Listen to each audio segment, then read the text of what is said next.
Ceci est un livre audio autogénéré par Google. Collection Logique sociale. Série Sociologie des arts. Dirigée par Bruno Pequignot. Comme phénomène social, les arts se caractérisent par des processus de production et de diffusion qui leur sont propres. Dans la diversité des démarches théoriques et empiriques, cette série publie des recherches et des études qui présentent les mondes des arts dans la multiplicité des agents sociaux, des institutions et des objets qui les définissent. Elle reprend à son compte le programme proposé par Jean-Claude Passeron, être à la fois pleinement sociologie et pleinement des arts. De nombreux titres déjà publiés dans la collection Logique sociale auraient pu trouver leur place dans cette série, parmi lesquels on peut rappeler Baudet-Florent Souladir, Les arts moyens aujourd'hui, 2 volumes 2008. Pequignot Bruno, Recherche sociologique sur les images 2008. Roland Juliette, Art catholique et politique 2007. Brun Jean-Paul Nature, Art contemporain et société, le Landart comme analyseur du social, 3e volume, Réseau sociotechnique, Monde de l'art et Landart, 2007. Girel Sylvia et Proust Serge, Souladir, Les usages de la sociologie de l'art, construction théorique, cas pratique 2007. Fabiani Jean-Louis, Après la culture légitime. Objet, public, autorité 2007. Pequignot Bruno, La question des œuvres en sociologie des arts et de la culture, 2007. Redon Gaël, Sociologie des organisations théâtrales 2006. Brun Jean-Paul Nature, Art contemporain et société, le Landart comme analyseur du social, 2e volume New York, Désert du Sud-Ouest et Cosmos, l'itinéraire des landartistes 2006. PAPIEAU Isabelle, Art et société dans l'œuvre d'Alain Fournier, 2006. Girel Sylvia Souladir, Sociologie des arts et de la culture, 2006.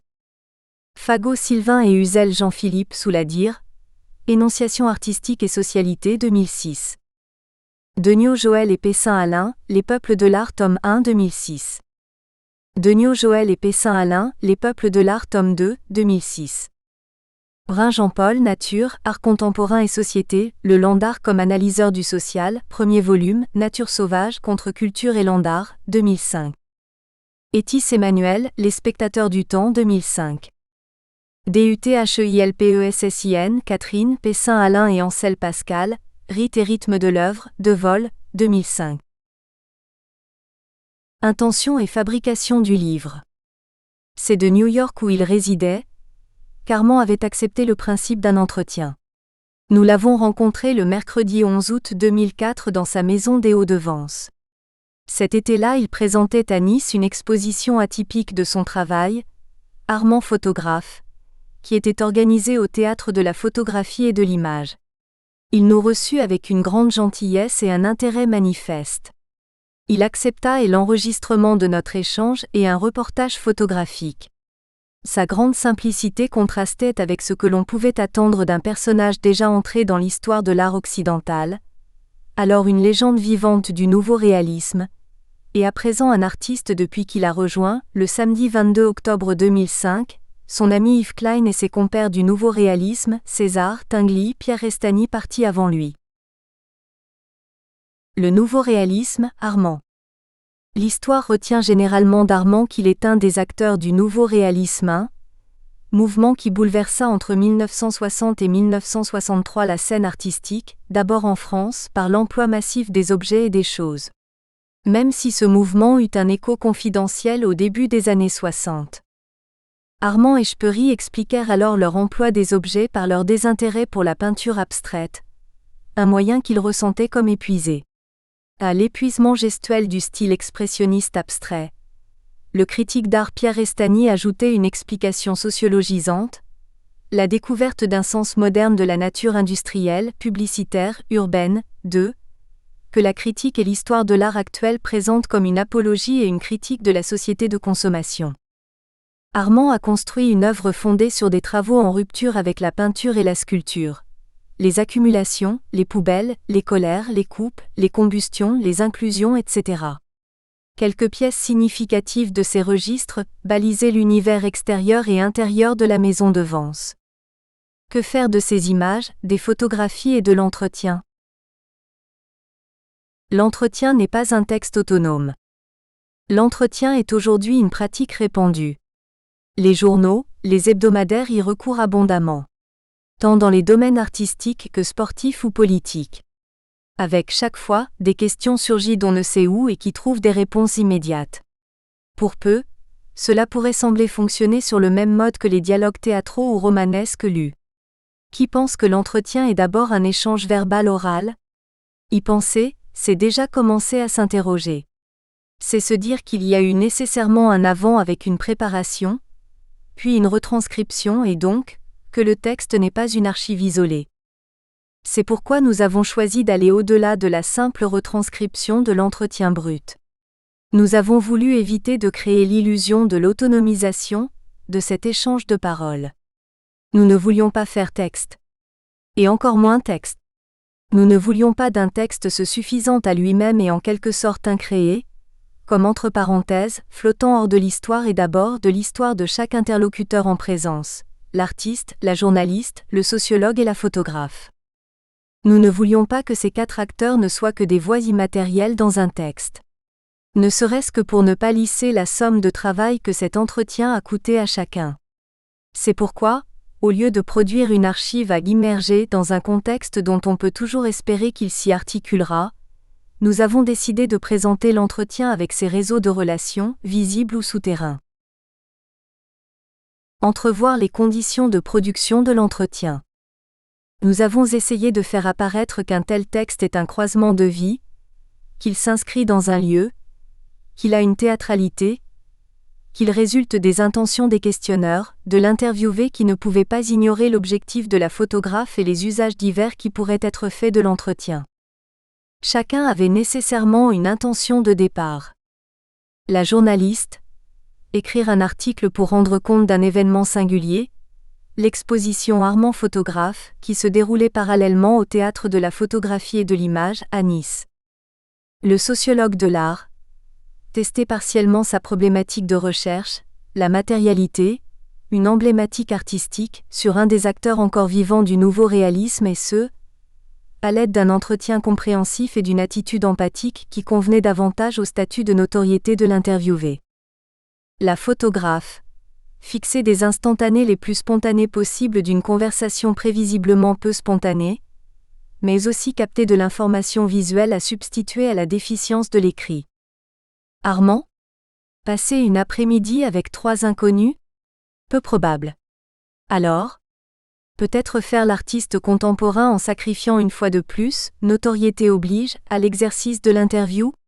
Continuer à peaufiner son image devant l'histoire, comme peut l'accréditer l'incipit du texte d'entretien ou sa question d'entrée en conversation dès le démarrage du magnétophone. Que fait-on aujourd'hui ? D'une certaine façon, nous voulions livrer un entretien situé à l'intersection de ce que chacun cherchait alors en fonction du rôle qu'il avait endossé pour la circonstance. En somme, nous voulions donner à entrevoir les conditions de production de cet entretien.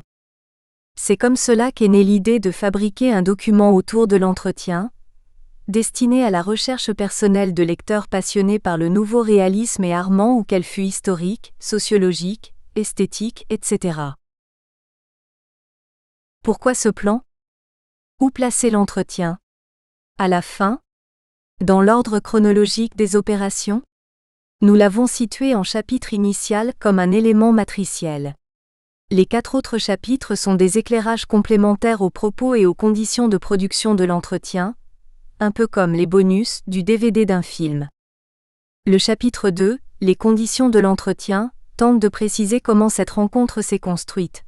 Réseau de relations, constitution de l'équipe, stratégie d'approche de l'artiste. Mais aussi de rappeler quels étaient nos objectifs et questionnements de départ. Faire une interview, recherche de sociologie de l'art, accumuler des photographies pour un livre éventuel, ainsi que ce que furent nos ressentis, certes dans les limites d'une restitution a posteriori. Le chapitre 3, l'atelier de Vence, veut donner des aperçus sur les conditions de travail d'un artiste contemporain légitimé. Et ce, dans l'esprit des reconstitutions historiques qui ont pu être effectuées pour des artistes du passé. L'atelier est présenté à la fois comme le bâtiment, vision photographique, mais aussi comme une organisation de collaborateurs gravitant autour de l'artiste qui, de ce fait, ne s'apparente pas à la représentation du génie incréé, 3. Œuvrant dans la solitude de la création. Ce qui a nécessité un entretien complémentaire en janvier 2007 avec le chef de l'atelier de Vence. Pourquoi le chapitre 4, consacré à l'unique exposition de photographie d'Armand? D'autant qu'elle a été réalisée à Nice, au Théâtre de la photographie et de l'image? Parce que cette exposition fut l'élément déclencheur qui a amené la journaliste à entrevoir un entretien avec Armand, vivant à New York, afin d'écrire un article sur cet événement singulier dans la vie artistique de ce dernier. Cette exposition étant au centre de l'échange entre la journaliste et Armand, il apparaissait utile de comprendre les conditions de son élaboration en interrogeant des informateurs éclairés, les conservateurs du MAMAC et du Théâtre de la photographie et de l'image à Nice. Quant au chapitre 5, la maison de Vence, s'il vise à situer le lieu de l'entretien, c'est aussi l'occasion de concrétiser un aspect des conditions de vie de l'artiste. Cette maison n'a rien de la maison ordinaire, ni de la villa, résidence secondaire sur la Côte d'Azur, ni de la tâche identitaire d'un expatrié à double nationalité, américaine et française, pour la région de sa jeunesse. Quand nous y sommes passés, elle était peut-être un peu tout ça. Surtout, elle a en plus les allures d'une œuvre d'art pouvant s'inscrire dans l'œuvre armanien. Et une œuvre dans laquelle vivait parfois l'artiste. Une pyramide? Elle informe sur une condition d'artiste légitimé, qui dénote avec l'image romantique de l'artiste bohème encore répandue et symbolisée par Vincent van Gogh ou Arthur Rimbaud. Ce plan traduit le refus d'en rester dans l'anecdotique pour l'anecdotique. C'est pourquoi ce livre a davantage été conçu comme un gisement de matériaux pour la recherche. Des matériaux pour la recherche. Les matériaux disponibles nous apparaissent relevés de deux domaines, donc de deux types d'usages. Il y a tout d'abord l'entretien avec Armand, qu'il ne faut pas perdre de vue. S'il reproduit du déjà lu, parfois il énonce clairement ce que l'on pouvait deviner dans d'autres entretiens. Il produit également des informations que nous pensons inédites. Quant aux éléments connexes sur l'atelier, les collaborateurs, la maison de Vence, l'exposition Armand photographe qui contribue à éclairer l'entretien, ils informent aussi sur une figure de l'artiste légitimé dans la deuxième partie du XXe siècle. Ces matériaux sont également exploitables dans une autre direction, nous semble-t-il. On peut y trouver matière à réfléchir sur la question de l'entretien, notamment l'entretien d'une célébrité face à l'histoire, tant du point de vue de sa restitution que de ses lectures possibles, en un mot de ses réceptions. Question qu'il faut garder en tête pour lire à présent l'échange entre Armand, la journaliste et le sociologue. Chapitre 1. L'entretien. Pour camper et concrétiser l'entretien entre Armand, la journaliste et le sociologue, nous avons choisi d'y entrer avec quelques photographies, c'est-à-dire avec le regard extérieur de la photographe, bien présente pour Armand, mais qui pourrait sembler absente à la lecture du seul texte. Photographie. L'entretien. Vence, mercredi 11 août 2004, 15h, nous sommes dans la maison avec Armand. Soleil de plomb à l'extérieur. Armand, Geneviève Roussel, Pierre Baraka sont assis autour de la table située devant la baie vitrée donnant sur une terrasse avec une traction Citroën, une combustion en bronze semble-t-il. L'entretien commence après qu'Armand a examiné rapidement la photocopie de l'article de Pierre Baraka. Nouveau réalisme. Nous espérons que vous avez apprécié cet aperçu. Pour continuer à écouter ce livre audio sur Google Play Livres, utilisez le lien dans la description de la vidéo.